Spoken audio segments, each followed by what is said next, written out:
하나님의 말씀 시편 36편 1절부터 12절입니다. 제가 봉독하겠습니다.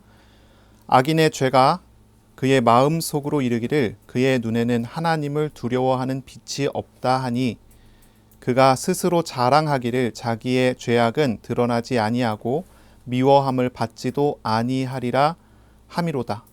그의 입에서 나오는 말은 죄악과 속임이라. 그는 지혜와 선행을 그쳤도다.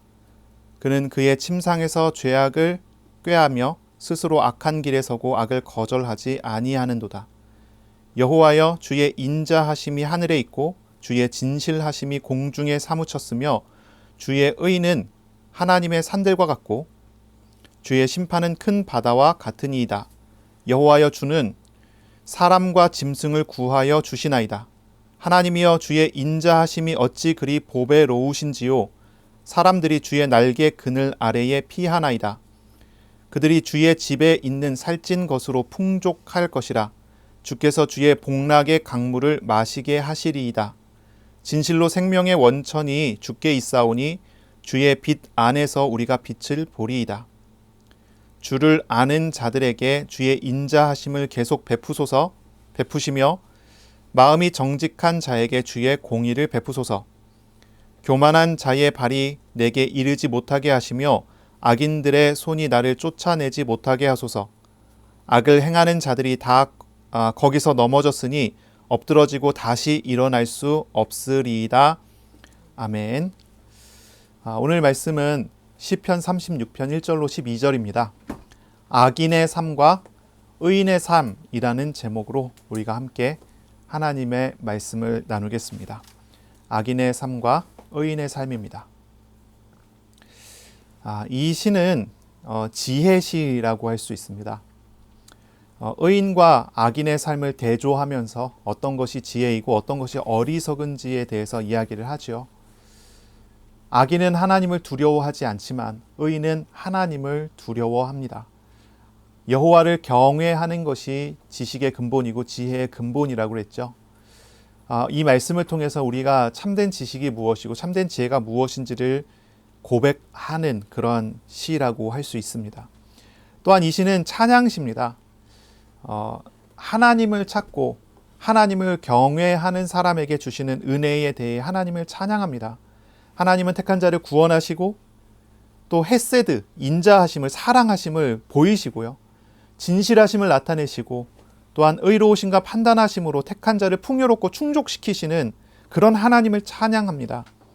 다윗은 이 시를 통해서 지혜롭게 하시고 어려움에서 늘 피난처가 되어 주시는 하나님을 찬양합니다. 그리고 또한 이 시는요, 애가라고 할 수 있어요. 도움을 요청하는 기도입니다. 우리가 읽은 구절 중에 11절을 보면 이런 구절이 있어요. 교만한 자의 발이 내게 이르지 못하게 하시며 악인들의 손이 나를 쫓아내지 못하게 하소서라고 합니다. 하나님께 도움을 요청하는 거예요. 그러니까 이 시는요, 이 세 가지가 다 담겨져 있는 시입니다. 하나님께 도움을 요청하고 또 이것은 참 지혜가 무엇인지를 말하고 가르치며 그리고 하나님을 찬양하는 내용이 이제 담겨져 있는 것이죠.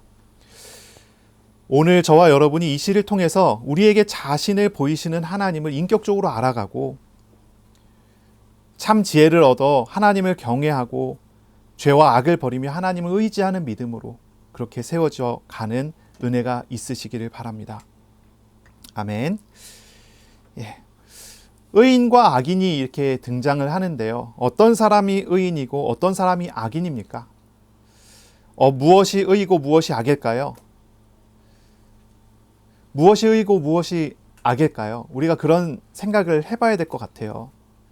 무엇이 선한 것이고 무엇이 악한 것입니까? 우리가 그동안 이 지혜에 대해서 이야기를 하면서 전도서를 통해서 또 욥기를 통해서 잠언을 통해서 우리는 무엇이 선한 것이고 무엇이 악한 것인지에 대한 이야기를 계속 우리가 나눴었습니다. 무엇이 선한 것이고 무엇이 악한 것입니까? 이 선악의 기준은 어디에 있습니까? 하나님을 알지 못하는 사람들은 양심이라는 것이 선악의 기준이 될 것입니다. 양심이겠죠. 그런데 그 양심조차도 저버리는 많은 사람들이 있어요. 사람들은 선악을 나누는 기준을 상대적인 것이라고 정의를 하는 사람들이 많이 있습니다. 그래서 무엇이 선하고 무엇이 악한가? 살인은 분명히 악한 것인데 어떤 상황이 되면 살인도 선한 것이라고 이야기를 합니다. 거짓말은 분명히 악한 것인데 어떤 상황에서는 거짓말도 선할 수 있다라고 이야기합니다. 뭔가 이렇게 그 선악의 기준이 많이 혼동되어 있는 그런 시대에 우리가 살고 있죠. 세상의 법이 그리고 세상의 기준들이 모두 상대적인 것을 향해서 달려가고 있어요. 예전에는 악하던 것이 이제는 선한 것으로 바뀌기도 하고, 예전에는 선했던 것이 이후에는 악한 것으로 바뀌기도 합니다. 세상은 선과 악의 기준이 많이 혼동되어 있어요. 그러면 우리는 어떻게 해야 되겠습니까? 무엇이 선하고 무엇이 악합니까? 그것을 어떻게 우리가 기준을 잡을 수가 있겠습니까? 많은 사람들은 이렇게 얘기할 것입니다. 교회 다니는 많은 사람들은 성경이 기준이다 라고 이야기할 것입니다. 맞는 말이죠. 성경이 기준입니다. 그리고 그 성경은 하나님의 말씀이죠. 우리에게 모든 것의 기준은요, 하나님이셔야 합니다. 하나님이 기준이어야 합니다. 의인과 악인, 선과 악을 나누는 것은 하나님 앞에서 발견되어야 합니다. 우리 하나님은 어떤 분이십니까? 우리 하나님은 지극히 선하신 분입니다. 하나님의 선하심은 온전하고 완전합니다. 조금의 악한 것도 하나님께는 있지 않습니다. 하나님의 선하심이 조금이라도 결핍되면 그분은 하나님이 아니게 됩니다. 우리 성경은 하나님이 선하시다라고 가르치고 있습니다. 하나님의 지식과 감정과 의지의 모든 것이 지극히 선합니다. 만약에 악을 행하거나 만약에 거짓말을 한다고 한다면 그런 신은 하나님이 아닙니다. 이것이 성경에서 가르치고 있는 하나님에 대한 이야기입니다. 물론 우리가 이해할 수 없는 일을 하나님께서 행하실 때가 많이 있어요. 그러나 그것조차도 우리가 지나고 돌아보면은 하나님의 지극히 선하신 하나님의 의도가 담겨 있다는 것을 알 수가 있게 되죠. 항상 돌이켜보면 왜 그렇게 행하셨는지 하나님이 얼마나 선하신지를 친절하게 가르쳐 주십니다. 그것을 볼 수 있게 하시죠. 하나님께는 조금의 거짓도 조금의 악도 없는 것입니다. 하나님을 우상들이나 귀신들의 수준으로 생각해서는 안 돼요. 우상들이나 귀신들은요, 자신의 의도를 위해서 악을 행하고 거짓말을 합니다. 그들은 거짓말의 전문가들입니다. 그들은 거짓말하고 살인하기를 주저하지 않는 자들입니다. 자기의 유익을 위해 자기의 의도를 위해 사람들을 거짓말에서 끌고 가고 영혼을 빼앗아가는 존재들이죠. 하나님은 그런 존재하고는 전혀 다르신 분입니다. 선악을 구분하는 것의 기준은 분명히 하나님께 있습니다. 그리고 그 하나님의 말씀에 있음을 우리 그리스도인은 확실히 알아야 합니다. 세상적인 기준은 상대적인 것들이지만 하나님의 기준은 절대적이고 변하지 않습니다. 우리가 정말로 선과 악을 구별하고자 한다면, 지혜를 얻고자 한다면, 세계 속에서 참된 지혜를 따라 살아가고자 한다면 우리는 하나님의 말씀을 묵상하고 하나님을 알기를 구해야 하는 것입니다. 하나님은 선하시고 높으신 지혜를 가지고 세상을 만드셨습니다. 그리고 세상의 모든 것은 하나님의 그 선하시고 높으신 지혜 아래 섭리되어지고 있습니다. 통치되어지고 있습니다. 그리스도인이 세상에서 성공적인 삶을 살고 정말 참된 삶을 살아가기 원한다면 바로 그 하나님이 어떤 분이신지, 하나님이 원하시는 것이 무엇인지, 하나님의 말씀은 나에게 뭘 요구하시는지 알고 살아가야 합니다. 그런 사람이 세상 중에 삶 중에 하나님의 인도하심 속에 서게 되는 것이고 하나님의 은혜 속에 서게 되는 것입니다. 오늘 말씀은요, 의인과 악인에 대한 구별이 나옵니다. 의인과 악인을 이해하는 데 오해가 있어서는 안 돼요. 오늘 성경 본문에는요, 의인과 악인을 표현함에 있어서 도덕적인 개념이나 양심을 두고서 이야기하지 않습니다. 오직 관계적인 정의를 합니다. 악인은 어떤 사람입니까? 하나님을 두려워하지 않는 사람이라고 합니다. 그래서 하나님을 그 마음에서 빼버린 사람입니다. 하나님 없다라고 하는 사람입니다. 그래서 스스로를 세우는 사람입니다. 이런 사람을 악인이라고 합니다. 그런 악으로부터 시작해서 그의 행동이 하나님을 반대하는 행동으로 갑니다. 이런 사람이 악인이고 악인의 삶입니다. 무엇이 선이고 무엇이 악인지를 우리가 정확하게 보질 못한다면 우리는 혼동되고 말 것입니다. 저 사람은 남을 도와주는 사람인데 왜 악인이라고 할지, 저 사람은 저런 사람인데 왜 구원함이 없는지 그걸 이해하지 못할 것입니다. 그러나 우리가 본질을 보게 된다면 그 사실을 바르게 볼 수가 있게 되죠. 하나님과의 관계를, 바른 관계를 갖지 않는다는 것은 선을 거절하고 악을 따른다는 의미입니다. 악인들은요, 자기 자신을 위해서 악을 행하는 사람입니다. 자기 자신을 위해서 거리낌 없이 많은 것들을 이용하고 살아가는 그런 사람들입니다. 2절을 보겠습니다. 그가 스스로 자랑하기를 자기의 죄악은 드러나지 아니하고 미워함을 받지도 아니하리라 함이로다 라고 합니다. 여기 이제 2절에 보면요, 각주가 하나 달려 있어요. 여기 1번하고 작은 이제 각주가 달려 있죠. 이거는 뭐냐면은 다른 번역이라는 얘기예요. 이 히브리어 원어를 이렇게 해석을 했을 때 이렇게도 번역이 되지만 이렇게도 번역이 된다라는 의미입니다. 이 각주 1번 한번 읽어볼까요? 그는 그 죄악이 드러나서 미움을 받기까지 자긍하는도다. 자, 이렇게도 해석이 됩니다. 그는 스스로를 높이는데 언제까지 스스로를 높입니까? 자신의 죄악이 드러나고 자신의 실상이 드러나서 그래서 결국은 실패하게 되기까지, 미움을 받게 되기까지 자기 스스로를 높이는 일을 계속하는 사람이라는 얘기죠. 이런 사람은요, 악인은요, 스스로를 자기 눈에 보기에 부드럽게 만들고요, 자기 자신을 자꾸 기만하고 속이는 사람입니다. 언제까지요? 그것이 거짓이라는 것이 드러날 때까지 계속하는 사람입니다. 한계가 오면 자기 자신을 기만한 사실을 깨닫게 될 것입니다. 그러나 그 한계가 오게 되면 그때는 이미 늦었을 수도 있어요. 그런 사람이 악인이라고 하는 것입니다. 하나님을 떠나서 자신을 높이는 것은 하나님을 두려워하지 않는 것입니다. 하나님의 하나님 되심을 거부하는 사람의 태도죠.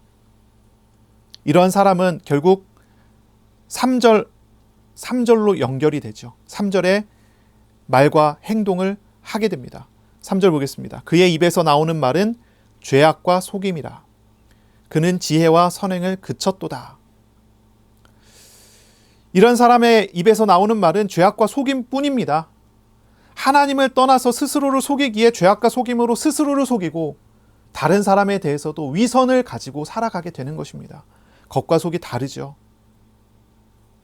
그는 결국은 지혜와 선행을 그치는 사람입니다. 악인의 삶에는 지혜가 없어요. 지혜가 없습니다. 간교함은 있지만 지혜는 없습니다. 세상에 지극히 선한 것, 지극히 바른 것은, 세상의 모든 질서는 하나님의 뜻과 하나님의 의지에 따라 가게 되는 것입니다. 그런데 하나님을 대적하는 사람, 하나님의 뜻에 반대로 가는 사람이 지혜가 있다고 할 수가 없는 것이죠. 그러므로 이런 악인은요, 어리석은 선택을 할 수밖에 없어요. 우연이라도 이런 사람은 지혜로운 선택을 할 수 없는 사람이 돼버리고 말아요. 모든 것을 통치하시는 하나님을 반대하는 성향을 선택하기 때문에 이런 사람은 우연이라도 지혜를 찾을 수가 없어요. 이런 이야기가 있습니다. 시계가 고장나면요, 하루에 2번은 시간이 맞아요. 그렇죠? 그런데 시계가 5분 빨리 가거나 5분 늦게 가면 이 시계는 영원히 맞지 않습니다. 자기 시간을 맞추지를 못해요. 그런 것과 같아요. 하나님의 말씀, 하나님의 지혜, 하나님의 통치가 세상에 나타나는데 하나님을 두려워하지 않아서 기만하고 자기 스스로를 속이는 이런 사람들은 하나님과 방향이 맞을 수가 없어요. 우연이라도 그게 가능하지 않습니다. 이런 사람은 결국은 4절입니다. 이런 사람이 되고 맙니다. 그는 그의 침상에서 죄악을 꾀하며 스스로 악한 길에 서고 악을 거절하지 아니하는도다. 이것은 세 가지를 이야기하는 거예요. 그의 생각은 늘 죄를 계획합니다. 그는 자기의 의지로 스스로 악한 길에 섭니다. 그의 정서는, 그의 심정은, 그의 감정은 언제나 악을 거절하지 않고 악을 찬성하는 데 있습니다.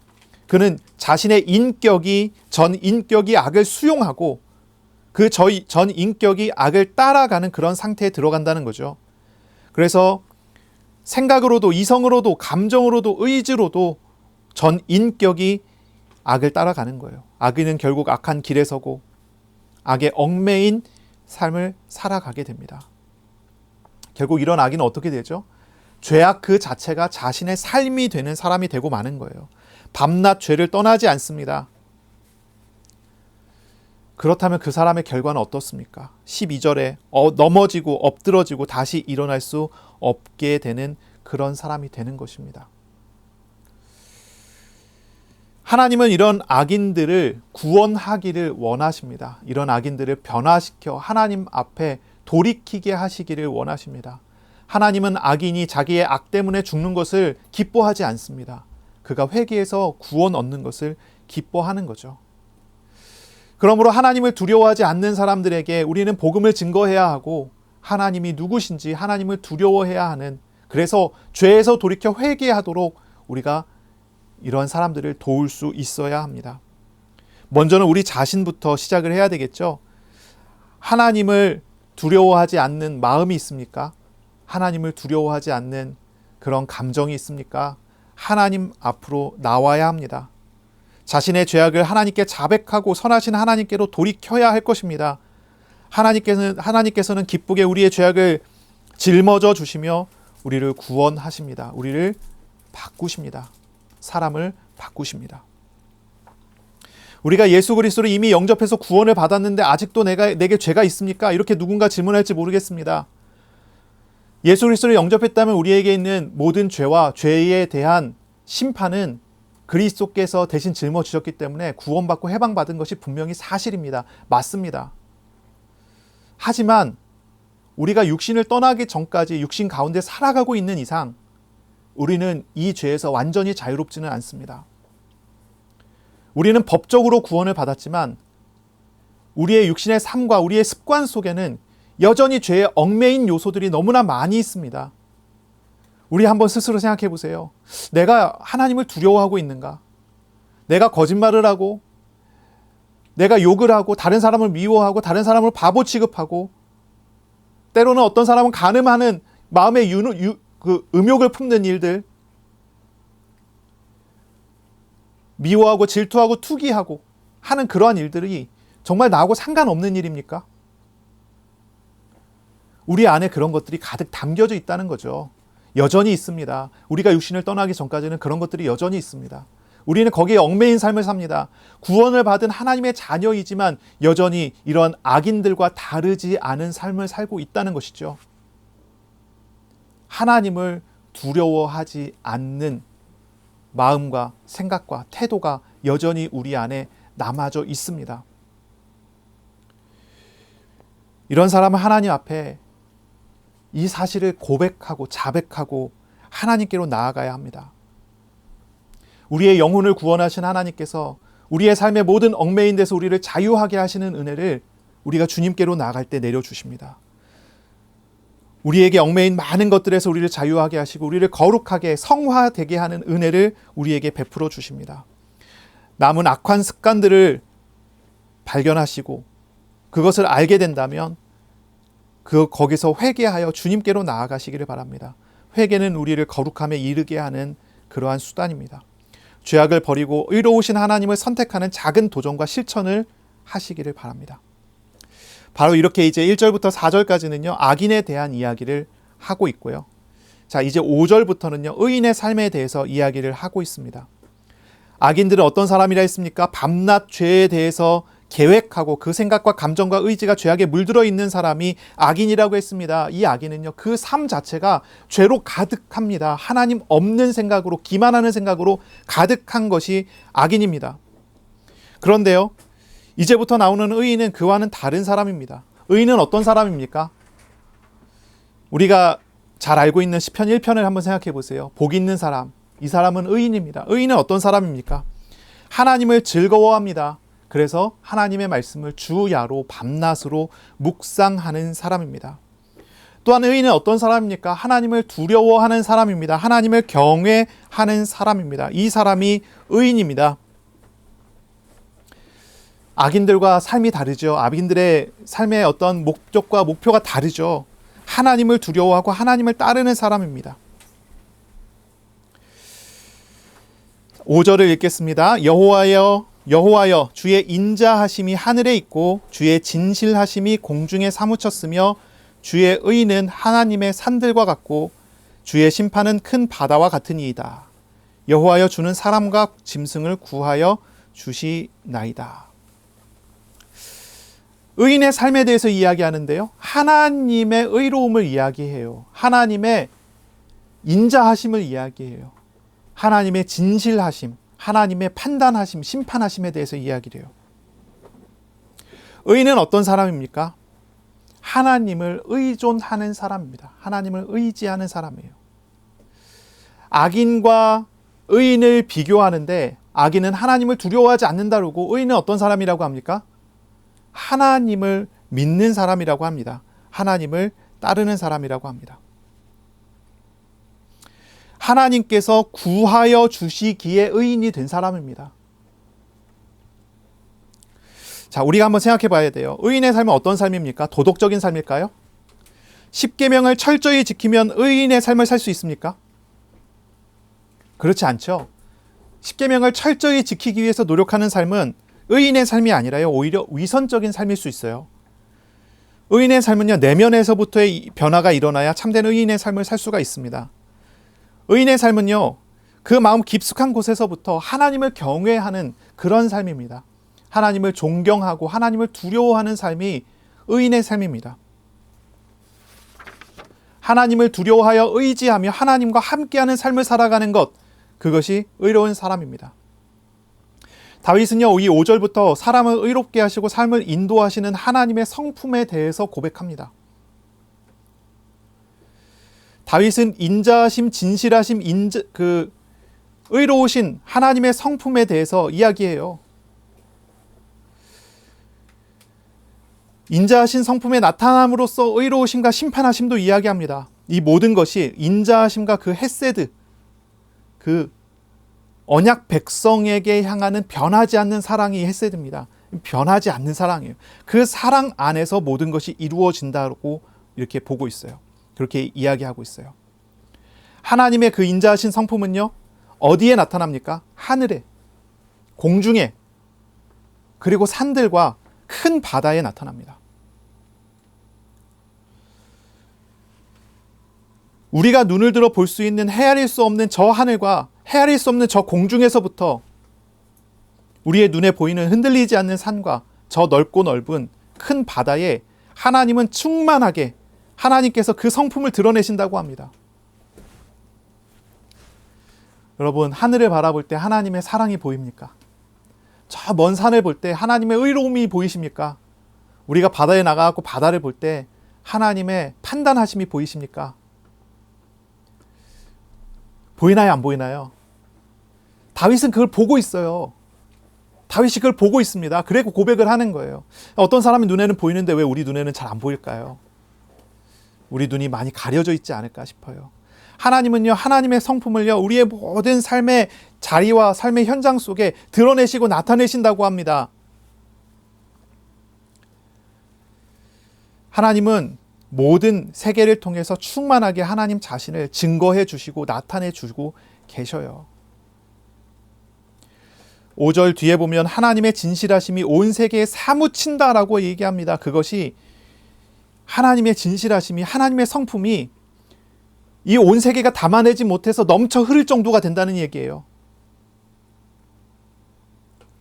하나님은요, 우리의 삶과 동떨어져 계신 분이 아닙니다. 우리가 살아가는 현실에 그 성품을 드러내셔요. 하나님은 이러한 성품을 가지고 사람을 구원하며 붙드시고 의롭게 하시고 승리하는 삶으로 인도하시는 분이십니다. 하나님의 성품을 우리는 우리의 삶을 통해서 알아가고 배워갈 수가 있게 됩니다. 의인은 바로 그런 사람입니다. 의인은 하나님을 믿습니다.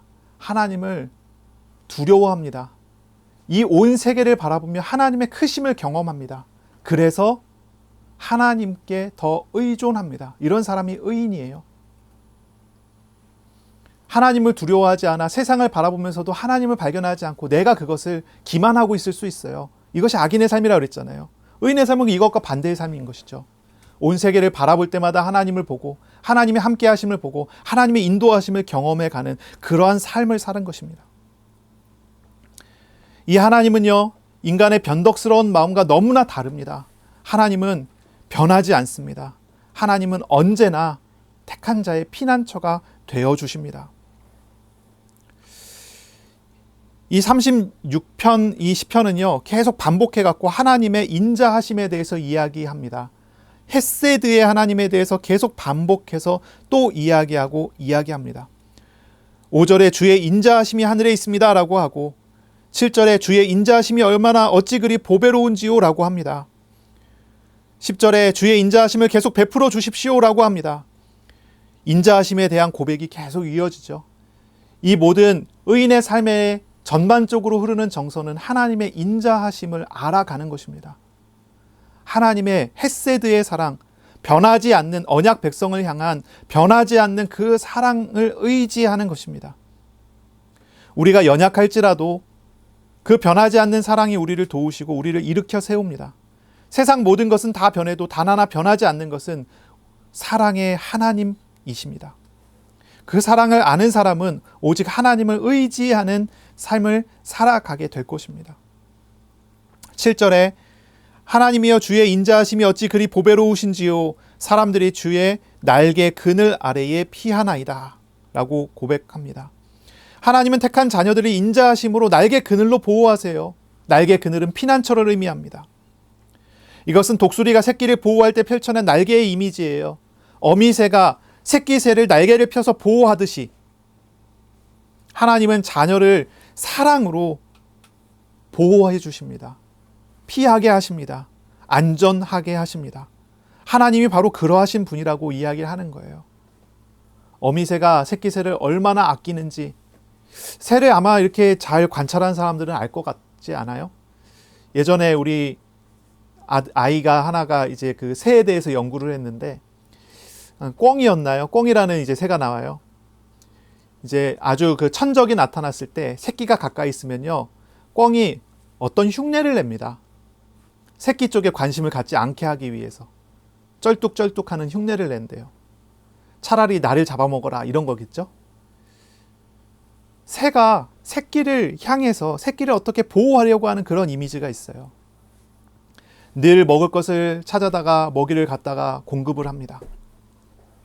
자기는 덜 먹어도 돼요. 어떤 새는 새가 새끼를 키우는 동안에는 이 알을 품고 있는 동안에는 완전히 금식해버리는 그런 새도 있다고 그러죠. 하나님께서 만드신 창조의 질서 중에 부모가 자식을 향한 사랑이라고 하는 모성애라고 하는 그러한 내용이 있죠. 하나님은 그것을 설명하는 거예요. 하나님께서 자기 백성을 사랑하기를 어떻게 사랑한다라고 비유를 보여주는 거예요. 바로 그 헤세드의 하나님을 아는 사람, 이 사람이 의인입니다. 이 사람이 의인이에요. 의인은 십계명을 하나도 어기지 않고 잘 지켜내는, 법을 잘 지켜내는 사람이 아니에요. 하나님의 사랑을 알고 하나님을 의지하고 자기 자신을 하나님 품 안에 맡기는 사람, 그 사람이 의인이라고 이야기를 하는 것이죠. 하나님께로 나아가시기를 바랍니다. 바로 그 하나님의 사랑을 알게 해달라 기도하시고 그 사랑의 품에 안기는 은혜가 있으시기를 바랍니다. 하나님은 우리를 사랑으로 감싸 안아주십니다. 어떤 위험한 일 속에서 우리를 보호하십니다. 우리를 지켜주십니다. 고린도후서 4장 8절 9절을 보면요, 이런 구절이 있습니다. 우리가 사방으로 우겨쌈을 당하여도 쌓이지 않습니다. 답답한 일을 당하여도 낙심하지 않습니다. 박해를 받아도 버림받지 않습니다. 거꾸러뜨림을 당하여도 망하지 않습니다. 왜 그렇습니까? 우리 하나님께서 하나님 품 안에 있는 사람을 지켜주시고 하나님 품 안에 있는 사람들이 받을 고통을 대신하여 짊어지시기 때문입니다. 하나님의 품 안에 있는 사람은 결국은 승리하는 사람이 되고 말지요. 회사에서 또는 학교에서 자녀를 기르면서 삶을 살아가면서 하나님의 백성은 끊어지지 않는 하나님의 사랑으로 보호받고 인도받는 그런 사람인 것입니다. 평안과 기쁨이 풍성하게 누려지는 그런 은혜 있는 주간이 되시기를 바랍니다. 아멘. 하나님은요, 바로 그 사랑으로 우리를 대하여 주십니다. 그 사랑으로 우리를 만나 주십니다. 그리고 그 사랑으로 하나님은 우리에게 역사하십니다. 자, 두 번째 성품은 진실하심이라고 이야기합니다. 진실하심이 주의 진실하심이 공중에 사무쳤으며 라고 했습니다. 진실하심이라는 말은 이제 다른 단어로 우리가 바꿔서 번역을 새롭게 해보면 신실하심이다, 이렇게 우리가 바꿔서도 볼 수 있어요. 신실하심, 진실하심, 이건 무엇입니까? 하나님께서 말씀하신 그 약속하신 것을 결국은 이루어내고야 마는 그러한 진실, 그러한 신실하심입니다. 하나님은 말씀하시고 그것을 신실하게 지키십니다. 반드시 이루십니다. 하나님의 백성들은 바로 이것을 의지하며 살아가는 것입니다. 하나님의 인자하심을 의지하고 하나님의 그 신실하심을 의지합니다. 하나님은 언제나 신실하심을 나타내 보여주십니다. 그리고 네 번째 이제 하나님의 성품은 이렇게 나타나지요. 공의 그리고 심판입니다. 하나님은 그 인자하심으로 공의와 심판을 이루세요. 공의를 이루신다, 심판을 이루신다라고 하면 어떤 이미지가 먼저 떠오릅니까? 죄인을, 악인을 벌하는 이미지가 먼저 떠오릅니다. 그렇죠? 그런데 여기선 이렇게 고백하잖아요. 여호와여, 이제 6절 뒤쪽입니다. 여호와여, 주는 사람과 짐승을 구하여 주시나이다. 주의 의로움과 그리고 주의 심판하심은, 판단하심은 사람과 짐승을 구하는 것으로 나아갑니다. 이것은 무엇입니까? 하나님의 인자하심, 헤세드의 사랑으로 그 의와 심판을 이루어 가신다는 그런 의미입니다. 끝까지 회개하지 않는 자는 결국은 심판을 받게 되어지겠지만은 하나님이 주시는 목적과 내용은 구원하시는 것, 살려주시는 데 초점이 맞춰져 있는 것이죠. 2주간 하나님의 성품을 좀 묵상하셔요. 그 성품을 닮아가는 저와 여러분이 다 되시기를 바랍니다. 하나님의 사랑을 마음에 가득 채우세요. 신실하신 하나님을 경험하고 그리고 또한 하나님의 의와 판단하심을 배워가서 정직한 사람이 되어지시기를 바랍니다. 주님의 의로우심과 판단하심을 배우되 인자하신 하나님의 태도 안에서 그것을 배워가는 그러한 일들이 우리에게 있어야 되겠습니다. 우리를 향한 하나님의 마음을 이 성품들을 통해 우리는 볼 수가 있어요. 인자하심, 그리고 진실하심, 그리고 의와 판단하심입니다. 하나님을 알아가시기 바랍니다. 하나님과 교제하는 주간이 되시기를 바랍니다. 하나님의 품에 안기시고 하나님의 그 진실하심을 의지하는 그런 주간이 되시기를 축복합니다. 아멘. 하나님과의 교제는요, 우리의 삶을 정말로 변화시킵니다. 우리의 삶을 변화시켜요. 광야 같은 곳에서도, 초막 같은 허름한 현실 속에서도 영원한 하나님의 나라를 누리는 비밀을 가지게 하십니다. 7절입니다. 우리가 주님의 날개 그늘 아래 피하게 된다라고 이야기를 하죠. 하나님의 인자하심은 우리를 위기에서 언제나 피하게 하십니다. 8절입니다. 주의 집에 있는 살찐 것으로 풍족할 것이라 했습니다. 주께서 주의 복락의 강물을 마시게 하실 것이라 했습니다. 9절입니다. 우리가 주의 빛 안에서 우리가 빛을 보리로다 라고 했습니다. 하나님과의 교제를 통해 나타나는 축복이 이렇게 이어집니다. 7절, 8절, 9절을 통해서 이어지는 이야기가 우리가 주와 참된 교제가 이루어지는 의인이 되는 삶에 대한 축복입니다. 의인의 삶은 어떤 축복이 옵니까? 하나님의 날개 그늘 아래 보호받는 것이고, 두 번째는 하나님께서 살찐 것으로 풍족하게 해주시는 것입니다. 세 번째는 복락의 강물을 마시는 것입니다. 복락이라고 하는 말은 기쁨이라는 단어로 우리가 이해할 수 있어요. 강물을 마셔요. 하나님께서 기쁨으로 우리에게 채워주십니다. 목말라 갈급한 영혼에게 기쁨의 강물을 채워주셔 그것을 마시게 하십니다. 그리고 생명의 빛을 보게 하고 생명을 얻어가게 합니다. 다윗이 위기 중에 계속 도망다니면서도 평안했었던 이유가 여기에 있습니다. 다윗은 하나님을 두려워했기 때문에, 다윗은 하나님을 경외했기 때문에, 하나님의 사랑하심과 진실하심과 의와 심판을 의지했기 때문에 다윗은 언제나 하나님으로부터 오는 평안과 은혜를 누리게 됐던 것입니다. 그는 하나님의 도우심과 인도하심을 누렸습니다. 연약한 중에, 소유가 없는 중에 하나님께서 채우시는 응답으로, 은혜로 살아갔습니다. 하나님은 우리의 연약함에도 살찐 것으로 풍족하게 하시는 하나님이세요. 먹을 것이 없고 영양실조가 쉽게 걸리던 시절에 가난한 사람이 살찌는 것은 큰 축복이라 했습니다. 하나님은 우리의 갈급한 마음에 우리의 가난한 영혼을 살찌게 하시는 하나님이십니다. 하나님을 경외하는 사람, 하나님을 두려워하는 사람은요, 이러한 축복을 받는 사람이죠.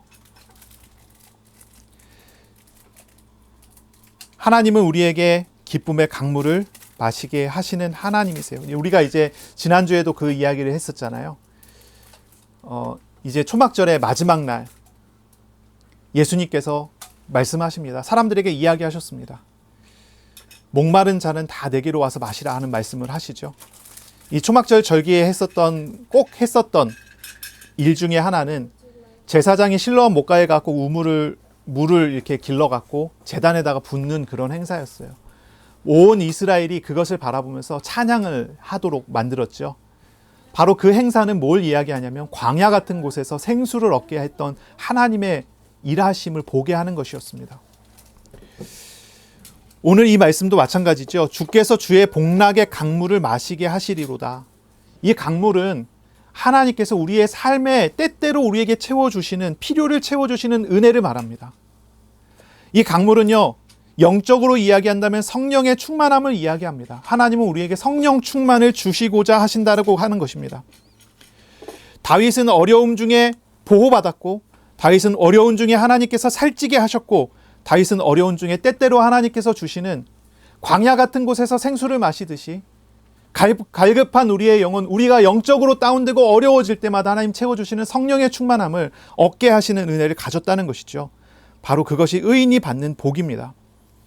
그리고 무엇보다 빛 대신 주님, 생명 주신 예수님과 함께하는 삶을 주시는 것이죠. 예수 믿는 사람의 복은 바로 이런 것입니다. 의인의 복은 이런 것입니다. 이 주간에 헤세드의 하나님을 의지하시기 바랍니다. 하나님께서 주시는 풍성한 은혜가 기쁨이 가득해지는 그런 은혜가 있을 것입니다. 우리의 필요를 채워주실 뿐 아니라 우리에게 기쁨으로 우리의 갈급함을 채워주시고 우리에게 생명 되신 하나님을 늘 의지하게 함으로 우리의 생명을 누리는 축복을 부어주시게 되는 것입니다. 놀라운 천국의 은혜가 가득한 주간이 되시기를 축복합니다. 이제 이야기를 마무리해야 되겠죠. 의인의 삶을 어떻게 살아갈 수 있겠습니까? 어떻게 하면 우리가 의인의 삶으로 나아갈 수 있습니까? 말씀을 잘 듣고 말씀대로 살기 위해서 발버둥 치며 노력하면 의인의 삶을 살 수 있을까요? 그렇지가 않습니다. 그렇게 되는 것은 아니죠. 의인의 삶을 사는 것은요, 하나님을 온전히 알아감으로써 나오는 것입니다. 인자하신 하나님을 알아가고 인자하신 하나님을 의지하는 것으로 나옵니다. 그리고 마음의 정직함으로 나오게 됩니다. 10절을 읽겠습니다. 주를 아는 자들에게 주의 인자하심을 계속 베푸시며 마음이 정직한 자들에게 주의 공의를 베푸소서. 하나님을 알아갈 때 하나님은 우리에게 하나님의 사랑이 무엇인지를 보여주십니다. 하나님의 사랑을 의지하며 나아갈 때 우리는 놀라운 은혜를 경험하게 되는 거죠. 주를 알기를 구하시길 바랍니다. 하나님을 알아가는 것이 본질입니다. 신앙의 본질입니다. 교회 생활, 이거 사실 두 번째입니다. 교회에서 봉사하는 거 두 번째입니다. 헌신된 삶을 사는 거 두 번째입니다. 이런저런 여러 가지 일들에 참여되는 거 두 번째입니다. 하나님을 알아감이 첫 번째입니다. 하나님을 알아가면서부터 시작이 됩니다. 지금 나의 인생에 오셔서 나에게 사랑을 부어주시려 하시는 그 하나님을 내가 지금 알지 않는다면 그게 무엇입니까? 내가 정말 하나님을 알고 있는가, 알아가고 있는가로부터 시작을 해야 됩니다. 그러한 사람이 의로운 사람으로의 삶을 살아가게 되는 것입니다. 하나님을 아는 것은요, 주의 날개 그늘 아래 머무르는 것입니다. 하나님의 주의 날개 그늘 아래 피하는 것입니다. 세상에서 어려움과 갈등과 문제와 고민이 생길 때 어디로 피하십니까? 어디로 나아가십니까?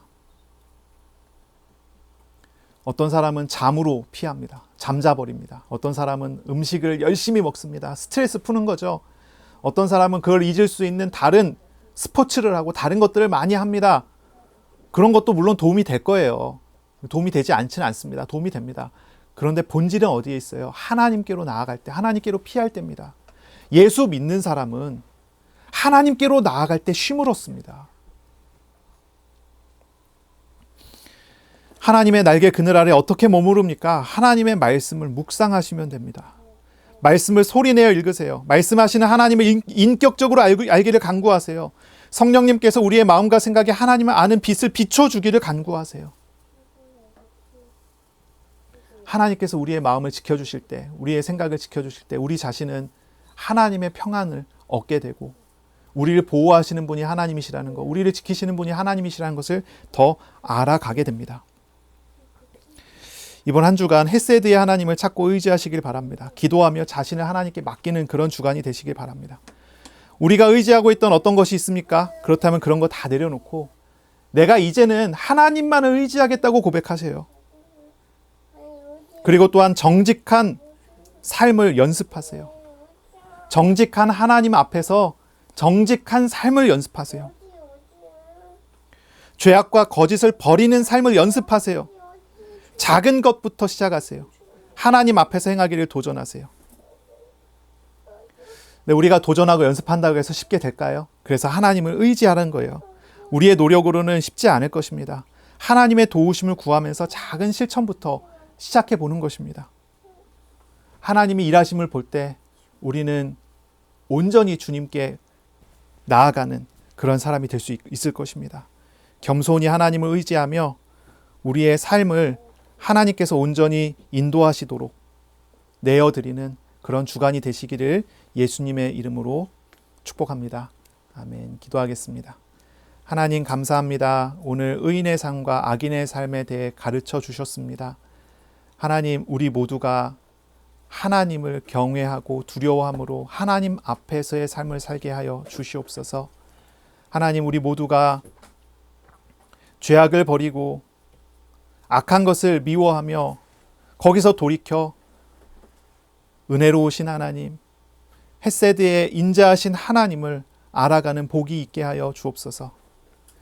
주님을 알아감으로, 주님을 의지함으로, 주님께 우리의 영혼을 맡김으로 이 세상에서의 삶이 하나님의 나라의 삶으로 변화되어져 가게 하여 주시옵소서. 우리에게 있는 얽매인 문제들이 있습니까? 어려움이 있습니까? 오직 피난처 되신 우리 하나님을 찾아감으로 우리가 쉼을 얻고 안식을 얻는 은혜 있게 하여 주시옵소서. 감사합니다. 예수님 이름으로 기도합니다. 아멘. 우리 구주 예수 그리스도의 은혜와 하나님의 사랑하심과 성령님의 교통하심이 이제로 영원까지 항상 함께 있을지어다. 아멘.